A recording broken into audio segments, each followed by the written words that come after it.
So you have one of the most important political and cultural events of our lifetime. I mean, and it happened, and it doesn't seem like anybody predicted it would happen, was imagining that it would happen, and it seemed like all the analysts had many, many reasons why it could never happen. And I can only think back to, I mean, a similar thing, but when you think of the collapse of the Soviet Union, a few years before that, no one predicted that it would happen. Everyone had 1,000 reasons why it could never happen, and yet it happened. So I'm just struck with what, and I'm perfectly willing to think that we English-speaking, Americans just aren't following things. We just only hear a few little bits. But for you guys, nobody predicted this. Am I right? No one. You're right. It's humbling. It just happened, and everybody said it could never happen. I'm asking you, if it's a fact, I'm asking you to reflect on that for a moment. Very quickly, David, I would say the following, and then I'm sure Abdurrahman has plenty to say here too. Actually, the timing is that no one predicted. Many of us have been saying throughout that the illusion of theocracy and autocracy dominating the region is just that, an illusion. The timing, no one could have predicted, and we are humbled by it, frankly, flat out.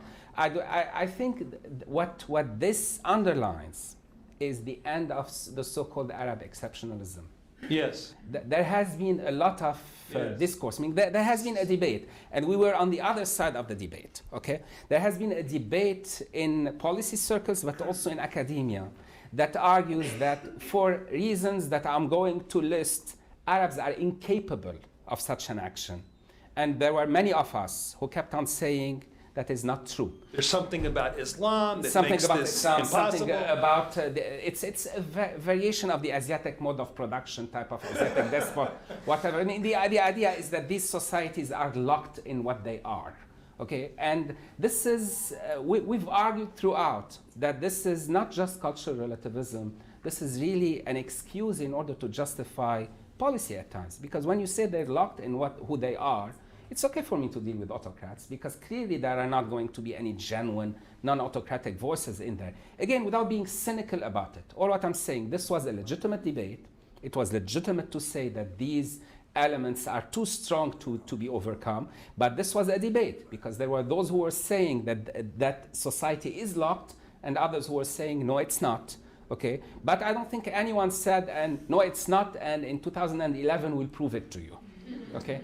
No one said that, and I think we are beyond that now. Okay. Yeah. What do you think? Well, I can't. It's. I am. In fact, I was ambitious, and I suspected would be happen. But not happen is in this way, peacefully. I was thinking that it will be happen by bloodshed. It must be.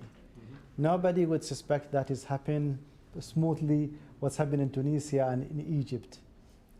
You thought it would be more violent. More violence. Yeah. More like Libya. What's like Libya. Because nobody will submit the power easily.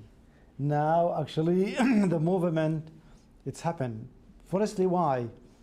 If you consider the last reports by the United Nations, because we are surrounded, not being actually isolated. We are in the middle of the world. The corruption has not get to I was, for example, I give you an example. I was in Egypt last April. This was being invited by Alexandria Library, and I asked the taxi driver. I always like to make jokes with the taxi drivers, especially in Egypt. They give you some jokes. And I asked, what happened now in Egypt? He said everything is going smoothly, and the president, he would like to give his son, until this man came from abroad, Al-Baradei, and destroy everything. This is simple. By a taxi driver, he give you a brief in 5 minutes. And the second thing, what is actually I give you, in that conference was a reform in the Arab world. In that conference, And they actually, after the conference, they asked me they asked for questionnaires. And I was listening to most of these from a different Arab world. And I was surprising one lady from the Gulf. She actually defined by her government what is they have achieved. And when they sent me actually by the email to answer this question, but it was wrong. They sent me her answers. I didn't look, but I printed out just to like, and I recognize this is her answers. But I don't look to her answer, but I was surprising me. What she has written in her answer is completely different when she was saying. Because everybody actually was afraid to say what he's feeling. This is one main things about the public media opinion was disappear in the Middle East. And this is one actually how is be achieved, no centers to get the real answers.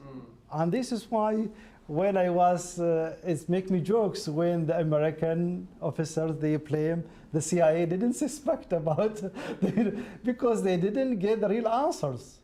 Where they can get, because if they're actually diplomatic or unaware, they will ask the people to get some information to collect it, but they didn't give it from some systematic answer to analysis what is happening here, for example, economically or in politically, or what can be suspected.